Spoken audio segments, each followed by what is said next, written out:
Hello, Superhuman. Thank you for clicking on the link and deciding to watch. This is Uzizi Odoife Ideho, the teen's best friend, and you clicked on this link because you want to hit your financial goals. Yes, I know that this year you set a lot of goals for yourself, and on Teen Territory, we've been talking about goals for the month of January.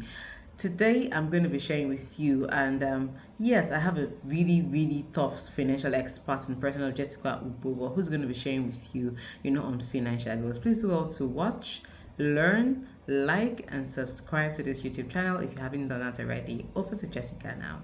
Hi, thank you so much, Auntie Zazie. For having me once again at the Teens Territory and to talk to teenagers about creating the right financial goals, what it means, how they can do it, and also how you can stay disciplined towards achieving your financial goals, the obstacles you might experience, and how you can just go past these obstacles and attain financial freedom. So today, I'm going to be sharing with you one, understanding your core values. Yes, because this is very vital in creating and mastering your financial goals. You need to understand what your core values are. After that, I'm going to be telling you how you can create the right financial goal, one that is tailor fitted and very suitable for yourself. And lastly, I'm going to be sharing with you the obstacles that you're definitely going to come across on the journey to achieving your financial goals and how you can be able to avert them, cross the hurdles, cross the obstacles, and get to financial. This is the time where you should go and get a pen and a paper if you have not gotten one, because I want you to practice every single thing you're going to be learning from today's session. It's one thing to learn, it's another thing to put it into practice. That's the quickest way to achieving financial freedom. Okay, so now what are your core values? You need to understand what your core values are, because it would help you prioritize your financial goals. It will also keep you motivated towards achieving your financial goals. What does core value mean? Does anyone know? Well, I'm going to tell you. Your core value is that thing or that area of life that is most important to you. Most important to you. For example, it could be that you are dreaming of a financially free life, securing generational wealth for your children, for your parents, for your siblings. We can call that financial security. It means financial security is your core value. It could be that you dream about traveling the world, going to the Maldives, going to Paris, going to all these beautiful places. What that means is that experience is your core value. It could also be that you are somebody that likes to do charity, you look forward to building a free school or something like that. What that means is that giving back or charity is your core value. Now, if you can clearly understand and define what your core values are, it's going to help you prioritize your goal. You now know if financial security is to be placed above experience, or if experience is to be placed above giving back to society, or if giving back to society is supposed to be at. So now I've given you examples. What you should do is ask yourself, get a pen, get a paper, ask yourself, what are the things that I value the most? What are the things that are most important to me? What are the things that if I have all the money in the world, those are the first things that I'm going to give attention or just start up immediately? What are those things? If you can genuinely give an answer to these questions, then you've been able to identify your core value. It's now going to help you. Your core value could also be that in terms of financial security, you want to stay debt free. You don't want to owe anybody, you don't want to take loans, you don't want to do anything. It can now help you on your scale of preference. You can now say, it's financial security over every other thing. So what is your core value? Your core value cannot be the same with mine. We could even be twins, but that doesn't mean that we have the same core values. You understand? We are different. What is important to me might be less important, might not even mean anything at all to you. That is why in creating your financial goal, you have to answer some questions yourself. Even if you get a financial manager, there are still some questions that they will ask you that you as a teenager, you as a young person need to answer yourself. Because if I give you my plan works for me, my plan might not work for you.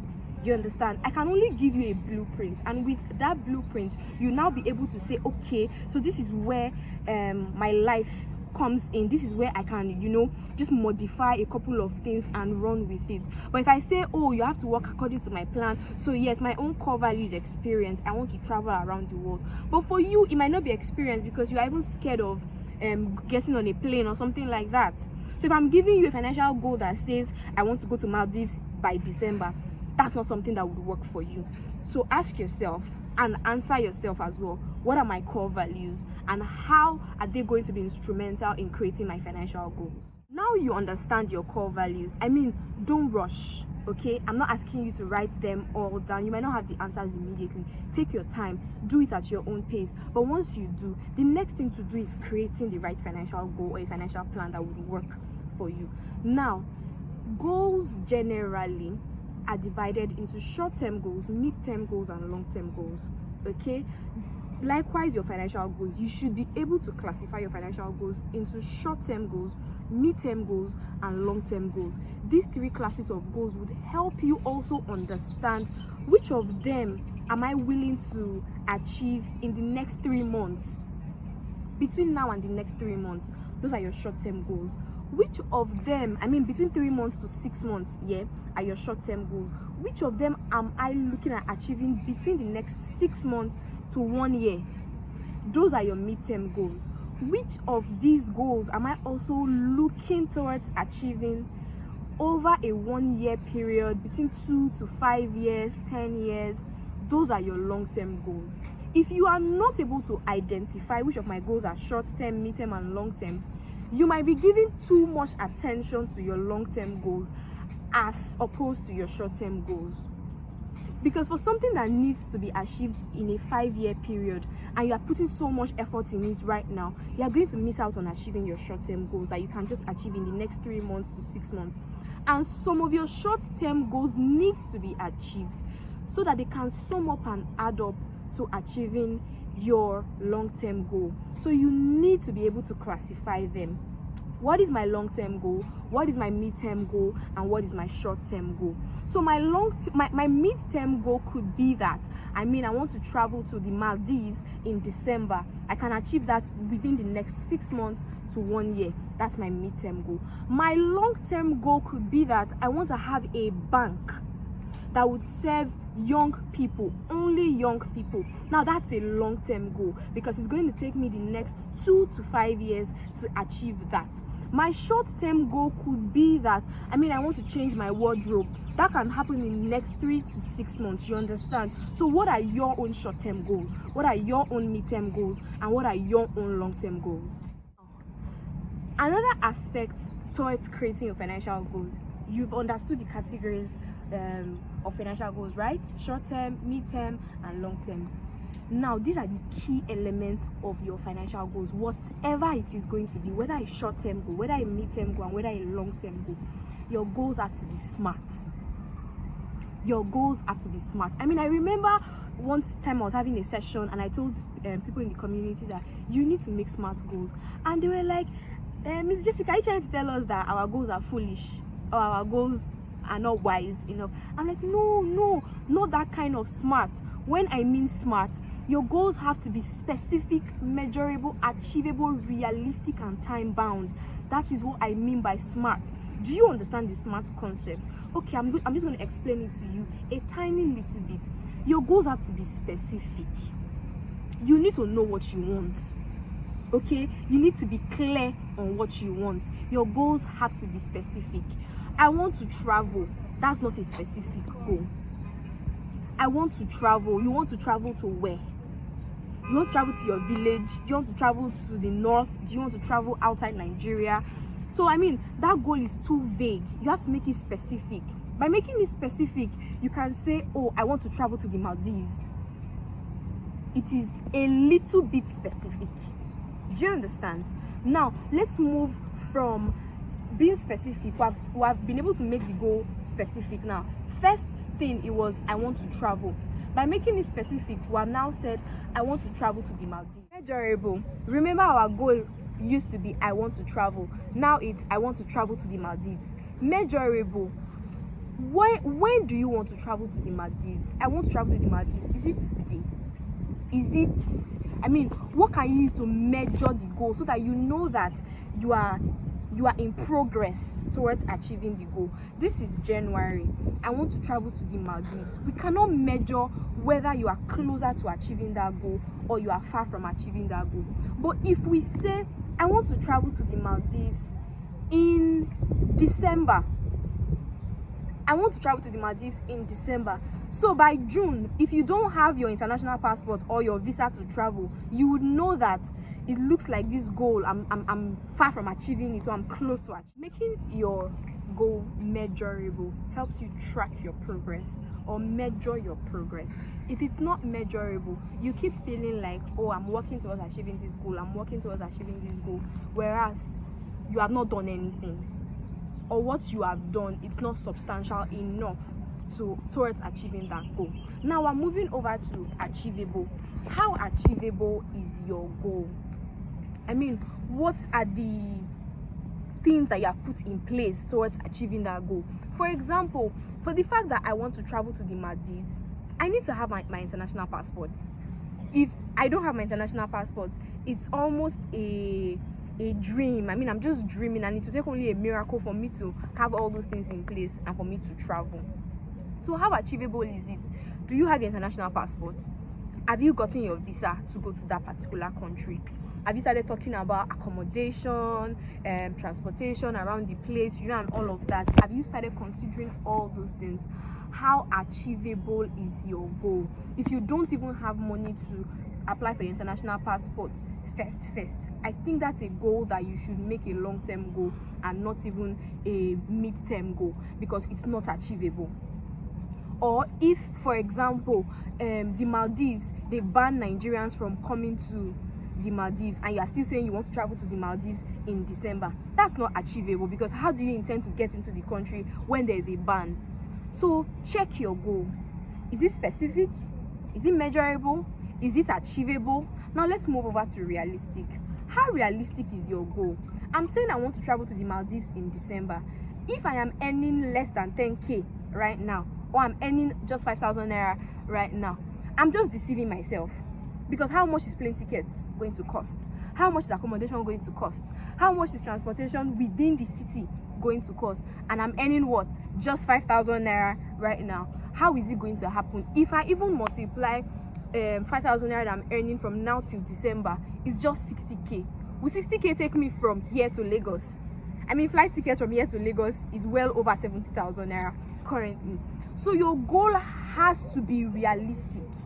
If I have a goal of wanting to travel to the Maldives in December, and what I'm earning right now is less than 10k, the only way I can work towards achieving that kind of a goal is either I would increase my income. I mean, I have to triple, double, temple, multiply my income times 1,000 times 1 million. I'm sure you understand what I'm trying to talk about. So you need to increase your income, or you adjust your goals. So instead of saying you want to go to Maldives in December, you can say you want to go to Lagos in December instead. You travel with God is good. You get to Lagos, you just go to one of these beaches, maybe 1 or 2 days, enjoy nature, enjoy the fresh air, go back to your house and sleep. Next year you try again and you make it to the Maldives. The last element that your goal should have is time bound. Just like we talked about measurable before, it's a similar concept with making your goal time bound. So you have said, I want to travel to the Maldives in December. I want to travel to the Maldives in December. From now to December, how many months time do you have? You have 11 months to ensure that that goal becomes a reality. So every of your goal, I want to get into the university. You want to get into the university. At what time? Which university do you want to get into? The university that you are choosing, that you want to get into, do you have the resources to fund yourself in that university? Are your parents financially buoyant enough to fund you to go to that university? So you see how you can be able to check if your financial goal is smart enough, and if it isn't, you have to adjust. Either you increase your income, reduce your expense, or you adjust your goal. Okay, so lastly, I said I was going to tell you about a couple of obstacles that might hinder you from achieving your financial goals. Now, the major obstacle that I'm going to be sharing with you today is yourself. You are the biggest obstacle that can hinder yourself from achieving your financial goals. How do I mean? Now you've identified your core values, you've been able to categorize your goals, you've been able to also ensure that these goals have the key elements, the smart elements in them. It's one thing to be able to do all these things and itemize them. It's another thing to now make sure that you do the work towards achieving the goal. So you can write all these things and decide to go to your bed and sleep, and you expect a miracle to happen, that you wake up one day and you're in Maldives, or you wake up one day and you're giving back to society. No, you have to do the work. You have to stay disciplined. If you are saying, I want to increase my income, you have to work every day to see that you increase your income. If you are saying you want to cut down your expenses, you have to work every day to also see that you cut down your expenses. If you are saying you want to adjust your goal, you have to also work every day to see that you adjust your goals. So you are the biggest obstacle that you need to overcome. If you can overcome the obstacle of yourself with consistency and discipline, you are well on your way to achieving your financial goals. Something that you should do regularly as you continue in this process of achieving your financial goals is to review your goals. Okay, review your goals regularly. Review them regularly. After 3 months, go back to your drawing board, review it. Are they beginning to lack the smart elements? Adjust it. Okay, don't just draw the goal that because the way I drew it in January, that's how it must remain till December. No, there's nowhere it was written that it has to remain that way. You can review your goals regularly and always make adjustments. I mean, this is the part where I say thank you so much for listening to me. I'm sure your notepads are full. I'm sure you've been well enlightened, and I'm sure that you are well on your way to achieving and smashing all your financial goals for the year 2023. I'm going to see you at the top. Thank you so much, Auntie Uzezi and the Teens Territory community, for having me. I remain Jessica Ogbobo, the smart money woman. Thank you. Oh my goodness, there's so much that Jessica shared with us in this video. And one of the things that I learned personally is to really identify my core value and know how, I can set financial goals when it comes to that area. So hey teens, it's no excuse that you're a teenager for you not to have financial goals. I hope that this video causes you to have a rethink about your financial life, even as a teenager, and begin to take practical steps. The essence of getting Jessica, to do these videos because she's really versed when it comes to handling finance. So do not let our efforts, in doing this video be just go to waste. So do well to sit with yourself, tell yourself the truth, identify those areas whereby you need to make necessary adjustments, and let's hit our financial goals together in 2023. I have to go now, but please do not forget to subscribe to this YouTube channel, copy the link of this video, and also share with someone. Thank you for being part of the Teen Territory community. I am Uzezi Udrefe Ideo.